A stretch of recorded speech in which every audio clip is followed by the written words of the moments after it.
Ce mois-ci, on parle de la famille et de la place de chacun dans celle-ci. Dans cet épisode, nous aborderons deux sujets, la place de belle-mère à l'adolescence et la parentalité tardive. Mais d'abord, le générique. Parentalité et adolescence. Bonjour et bienvenue sur Parentalité et Adolescence, le podcast qui vous donne des outils et des clés dont vous avez besoin grâce à des interviews d'experts sur divers sujets autour de l'adolescence. L'adolescence n'est pas obligée d'être synonyme de chaos, alors soyez joie, il y a des solutions. Je suis ravie de faire cet épisode avec Anne-Lise, qui est auteure et podcasteuse d'Avoir un enfant à 40 ans. C'est parti pour l'interview. Bonjour Anne-Lise. Bonjour Sarah. Alors pour commencer, est-ce que tu pourrais te présenter s'il te plaît ? Mais bien sûr, j'ai 47 ans, je suis maman d'un petit garçon de 6 ans et belle-maman d'un ado de 15 ans. Je suis créatrice de contenu et auteure spécialisée dans la petite enfance et la parentalité. J'ai coécrit le guide pratique Avoir un enfant à 40 ans ou presque et j'ai créé le média du même nom qui propose des paroles d'experts et des témoignages de parents sous la forme d'articles ou de podcasts. Et depuis quelque temps, je suis aussi coach, accompagnatrice. En fait, j'accompagne les hommes et les femmes qui ont un projet d'enfant autour de 40 ans. Voilà, j'ai toujours eu des métiers passion. J'ai fait pas mal de choses dans ma vie, notamment de la musique pendant longtemps, et puis de la création en maroquinerie, enfin bref, des tas de trucs. Mais je dois dire qu'aujourd'hui, je ne me suis jamais sentie autant à ma place qu'en tant que spécialiste et porte-parole de la parentalité tardive. Super, merci beaucoup pour ta présentation. J'invite les parents qui nous écoutent aujourd'hui à aller écouter tes épisodes de podcast qui sont très intéressants.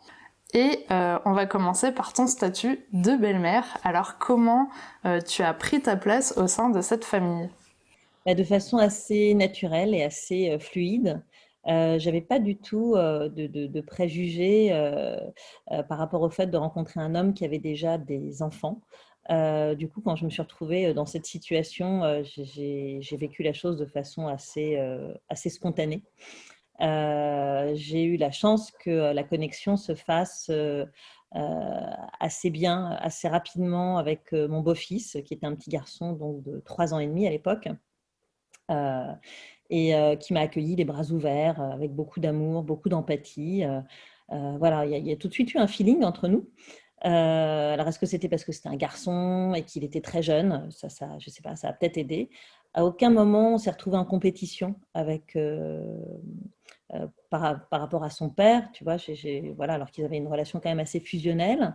Et puis, je ne sais pas, il se trouve qu'on a des caractères un peu similaires, qu'on a un peu les mêmes goûts, les mêmes affinités. Et alors, bien sûr, j'ai participé à son éducation, hein, mais voilà, il adore la musique. J'en ai fait pendant toute une première partie de vie. Il est fan de rock. On aime un peu les mêmes films. Voilà, une espèce d'évidence, si tu veux, dans cette rencontre. Après, je trouve que le statut du beau-parent, il est peut-être moins facile à vivre à l'extérieur parce que c'est un statut un peu bâtard. Il y a pas grand-chose, tu vois, qui existe. D'ailleurs, c'est pas un statut. Je devrais pas dire statut, c'est un rôle, beau-parent, mais juridiquement, tu n'existes pas vraiment. Tu n'as pas vraiment de droits ni de devoirs. Alors, il existe quand même une loi que j'ai découverte il y a quelque temps qui, si tu veux, permet aux beaux-parents de garder quand même un contact avec ses beaux-enfants en cas de séparation. Voilà, parce qu'on considère qu'il a quand même passé un peu de temps avec ses beaux-enfants, qu'il a participé à leur éducation et que dans l'intérêt de l'enfant, il a le droit de les voir. D'accord. Ah bah oui, je savais pas du tout qu'il y avait une loi pour ça, donc intéressant de... Si tu veux, en dehors de ça, c'est vrai que c'est un statut un petit peu bizarre, quoi. Parce que finalement, tu es un peu un parent bonus. Et c'est. Ouais, et en fait, ça dépend de l'engagement que tu as envie de mettre dans cette relation et du besoin de l'enfant aussi qui est en face de toi. Donc, il y a plein de façons d'être beau-parent. Mais c'est vrai que quand tu es investi, comme moi je l'étais, tu as peut-être un peu envie de plus de reconnaissance. tu vois, Ouais. par rapport à ça. Donc moi, je n'étais pas mère à l'époque. Et voilà, mais bon, c'était un détail parce que dans le cocon familial, ça se passait super bien. Et est-ce que le papa, du coup, t'a aidé dans cette démarche à trouver ta place? Et si oui, qu'a-t-il fait? Oui, oui, tout à fait. Alors bon, au-delà du fait qu'il y avait, voilà, une évidence entre moi et mon beau-fils, le papa m'a quand même fait une sacrée place, ce qui n'était pas forcément évident puisque lui, il s'était retrouvé seul à la naissance de son fils, donc seul à gérer son fils, à faire le papa et la maman, et que par conséquent, ils avaient une relation assez fusionnelle. Donc voilà, accepter que quelqu'un débarque dans ce duo et prenne un peu de place comme je l'ai fait, c'était pas forcément évident. Et il l'a fait très facilement. Il m'a investi aussi d'une certaine autorité. Voilà, alors bon, c'est vrai que mon beau-fils avait 3 ans et demi, donc c'est toujours plus facile hein, Ah oui, t'étais là dès le début. voilà, d'autorité quand tu as un enfant de 3 ans et demi, et ça l'est moins quand tu as un ado. Hein, forcément, Mm. je pense que c'est vraiment pas la même histoire. Mais oui, oui, oui, il a clairement facilité la tâche, tout à fait. D'accord. Au bout de combien de temps de relation tu es tombée enceinte? Alors, je suis tombée enceinte au bout d'1 an d'essai, mais au bout de 4 ans de relation, parce que D'accord. j'ai dû convaincre mon compagnon. J'ai quand même mis 2 petites années, voilà, sans rien lâcher. Car il ne faut rien lâcher dans ces cas-là. C'est ce que j'explique aux personnes que j'accompagne, parce qu'il se trouve que voilà, parmi mes clientes, j'ai pas mal de jeunes femmes qui ont une quarantaine d'années et qui sont un peu dans cette situation où elles sont avec des hommes qui ont déjà des enfants. Et c'est pas forcément simple de convaincre un homme qui a déjà des enfants de remettre le couvert, même pour tes beaux yeux, voilà.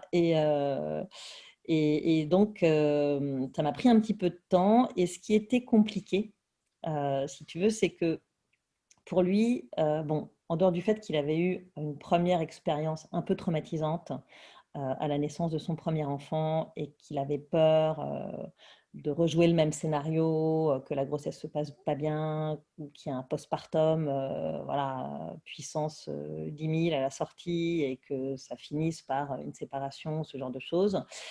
Au-delà de ça, il y a aussi une dimension un peu de culpabilité. C'est-à-dire que c'est pas forcément évident de se dire que son premier enfant a des parents séparés et que son deuxième enfant aura a priori des parents qui vivent ensemble et qui s'aiment. Donc ça, c'est une dimension intéressante de la famille recomposée et qu'il faut surtout pas négliger quand on entre dans une relation de ce type. Donc bah, j'ai dû le rassurer. Et tu vois, on s'était mis d'accord sur certains trucs. Par exemple, il m'avait dit, bah, voilà, moi, si je sens que la grossesse se passe mal, que t'es pas bien, etc., j'aimerais que tu ailles voir un psy.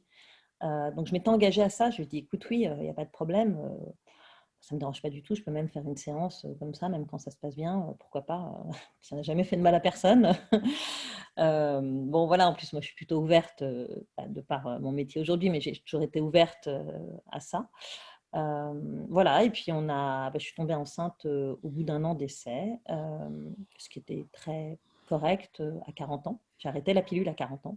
Je suis tombée enceinte 1 mois avant mes 41 ans.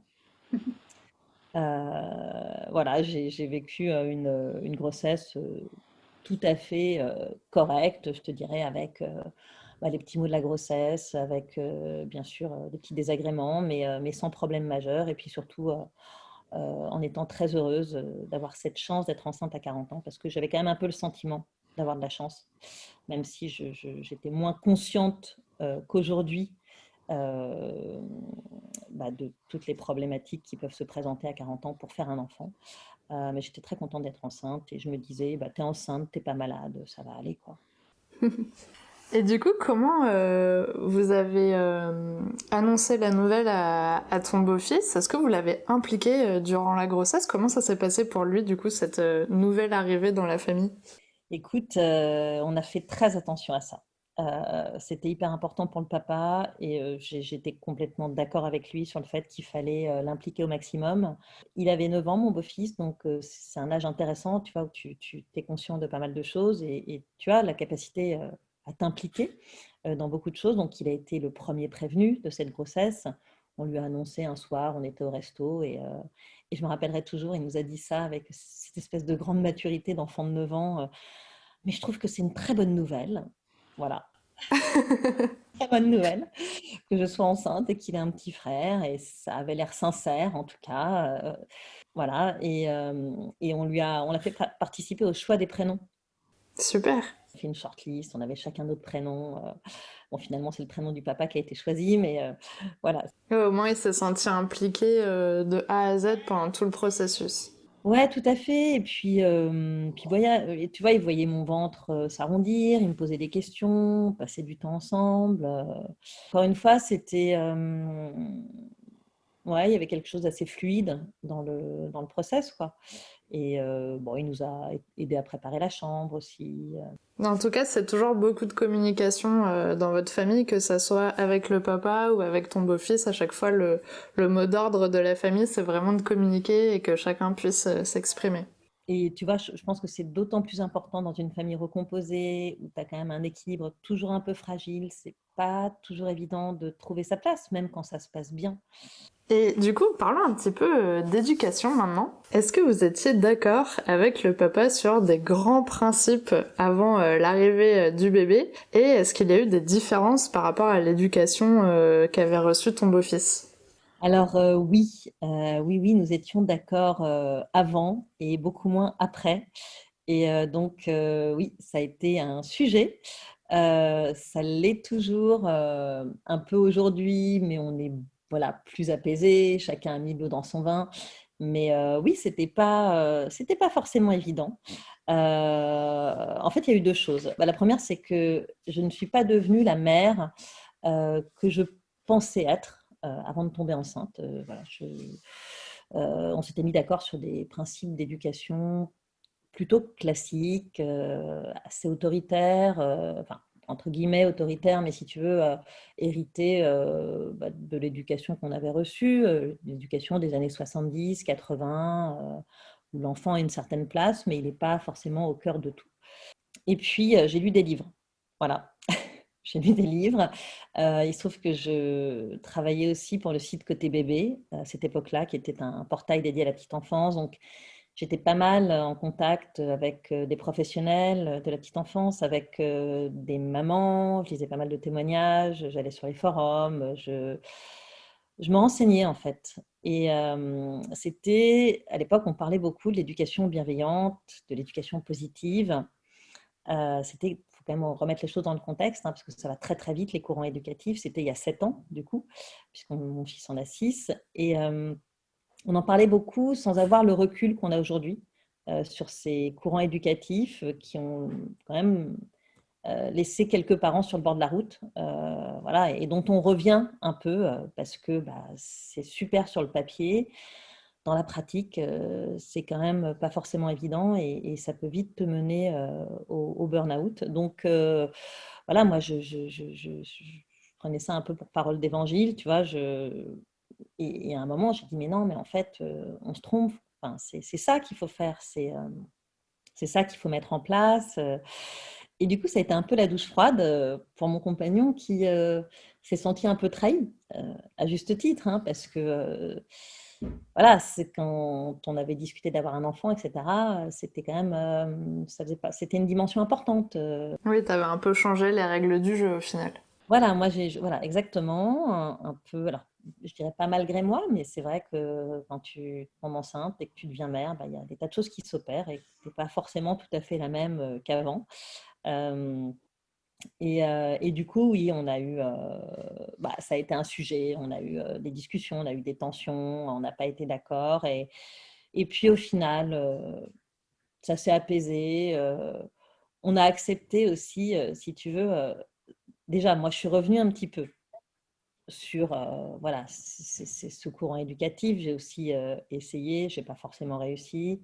Alors, c'est sûr que quand tu es seule à essayer de mettre en place un type d'éducation, au sein du foyer, c'est pas forcément évident non plus, mais malgré tout, j'ai vu un peu les limites aussi de ce type d'éducation.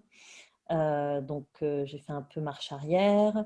Lui, il a compris d'autres choses de son côté, il s'est ouvert aussi. Et du coup, bah, aujourd'hui, on est dans quelque chose d'apaisé et dans une certaine conciliation. Et on n'est pas d'une cohérence éducative folle vis-à-vis de mon fils, hein. Bon, ça, faut le reconnaître. Mais c'est pas grave. Finalement, je me dis que c'est pas mal d'avoir un peu un contre-pouvoir. Et ouais, ce qui n'était pas évident aussi pour lui, c'est que, si tu veux, comme il avait éduqué son fils seul, bah, lui, il n'avait pas ce contre-pouvoir, il n'avait pas ces discussions. Enfin, faut quand même reconnaître qu'un des avantages quand tu élèves ton enfant seul, il n'y en a pas énormément, mais au moins tu prends les décisions seul, tu n'as personne pour te dire non, non, non, attends, c'est pas du tout comme ça qu'on fait. En tout cas, moi, je ne vais pas faire comme ça. Donc, c'était doublement plus compliqué pour lui, si tu veux, d'accepter de faire différemment, d'autant que ce qu'il avait mis en place avait fonctionné.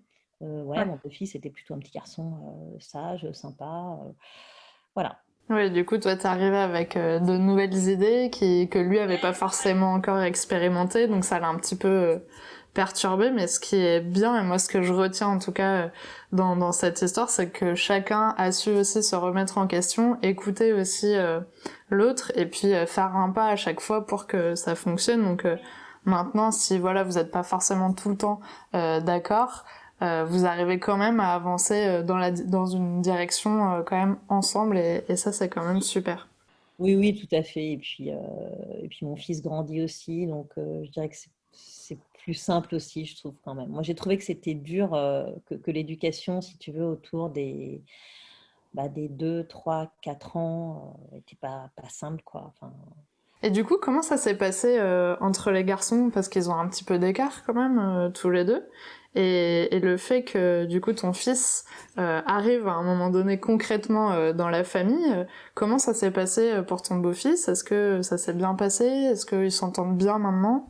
écoute, faudrait, alors bien sûr, hein, je ne vais pas parler à sa place parce que c'est pas évident, mais j'ai quand même le sentiment que ça s'est bien passé. Là aussi, on a fait attention. On a fait attention, on a essayé de continuer à lui consacrer du temps. Bon, moi, j'étais clairement plus prise par l'arrivée de mon fils, mais donc ça, je lui en avais parlé aussi, tu vois, on l'avait aussi préparé à ça. Mais je pense pas qu'il se soit senti délaissé ou mis à l'écart. En tout cas, il l'a pas montré, il l'a pas exprimé. Et en ce qui concerne l'entente entre les deux garçons, bah, ça s'est plutôt bien passé aussi. Alors, deux personnalités extrêmement différentes. Mon beau-fils, il est plutôt rêveur, il intériorise pas mal les choses, il est plutôt calme dans la conciliation, etc.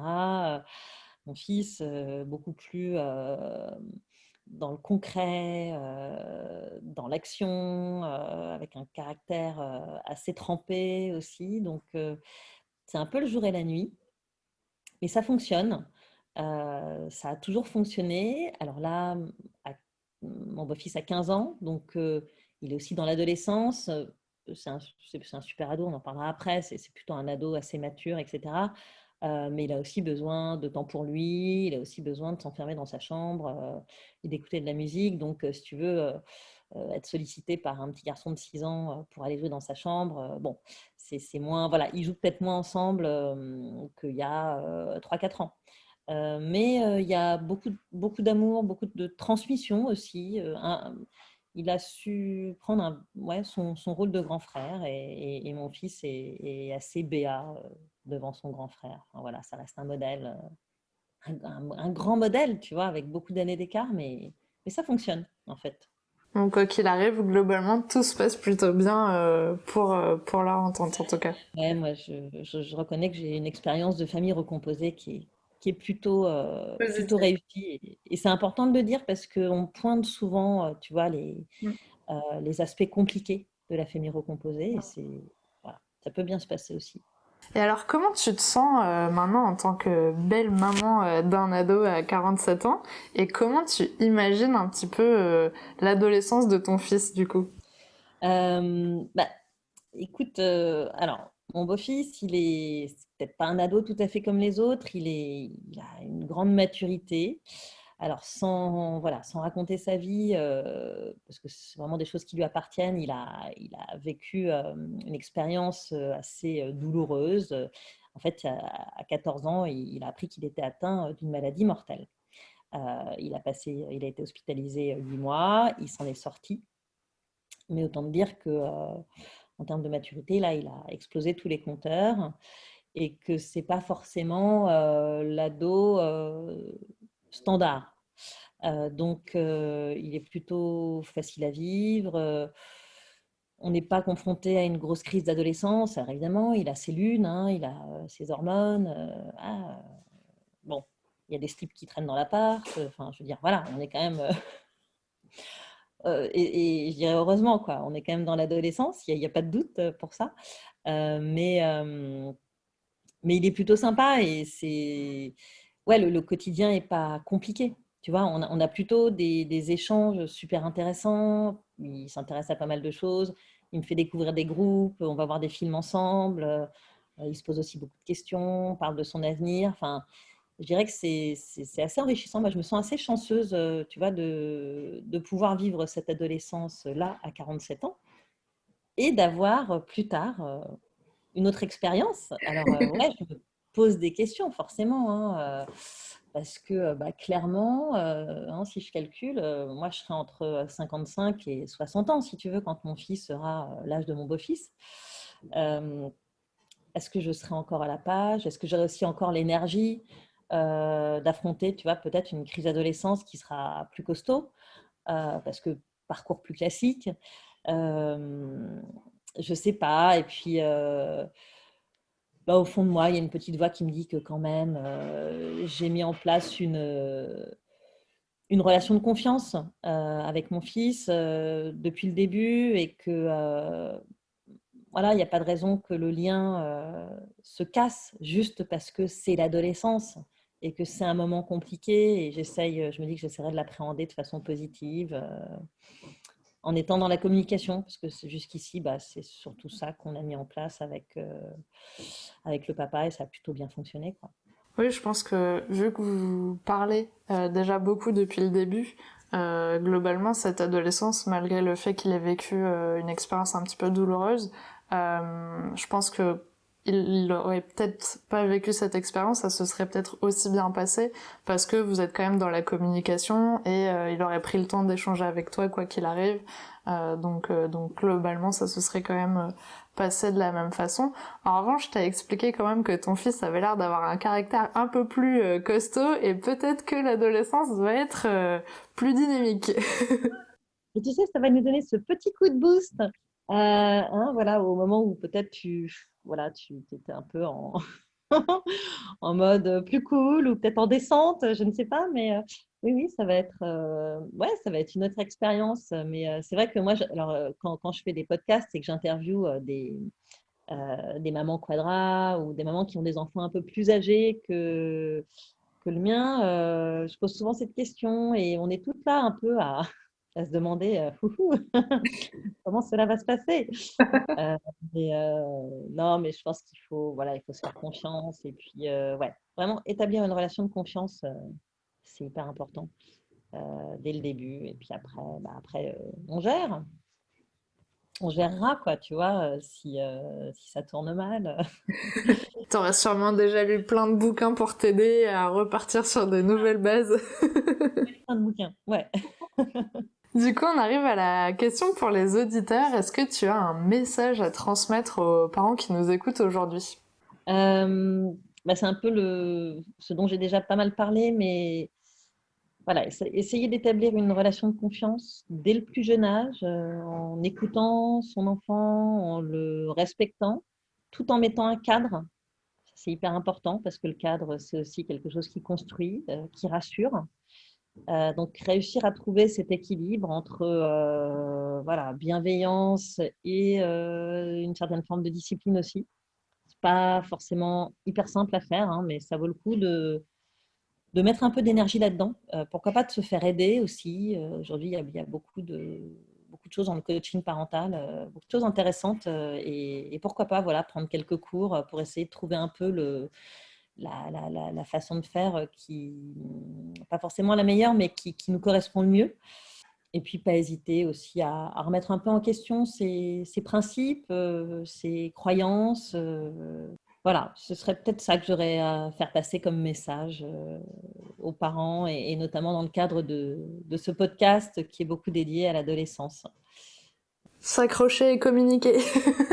Ouais, s'accrocher, communiquer, faire confiance. Vraiment faire confiance. Je me rappelle que tu avais fait un épisode Ouais, sur la confiance. sur la confiance et je pense que c'est tellement essentiel et c'est pas si facile que ça hein, d'accorder sa confiance. Ouais, surtout aux ados parce qu'on entend tellement de choses sur l'adolescence. Enfin, je trouve qu'ils sont ils sont assez stigmatisés les ados aujourd'hui. On dit ouais, l'ado est mou, l'ado est pénible.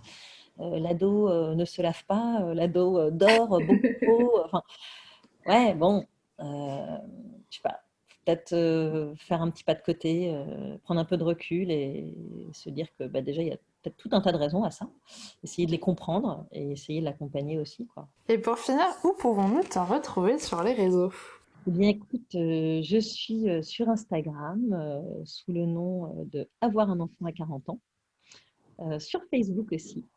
Toujours avoir un enfant à 40 ans. Et j'ai créé 2 groupes Facebook qui peuvent potentiellement intéresser tes auditrices. Il y en a un qui s'appelle Maman à 40 ans, qu'est-ce que ça change? Donc là, on échange un peu sur la parentalité, le lifestyle, l'organisation au quotidien. Et puis un autre qui s'appelle Un enfant à 40 ans. Et là, c'est plus pour les personnes qui en sont au stade du projet d'enfant et voilà, qui s'interrogent sur comment faire un enfant à 40 ans, qu'est-ce que ça implique, comment on fait quand on n'y arrive pas, qu'on a des problématiques d'infertilité, etc.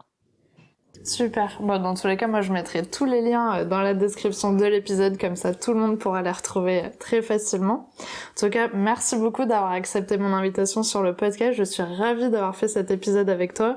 J'espère vraiment que les parents pourront aller consulter tes épisodes qui sont super intéressants et suivre un petit peu toutes tes aventures.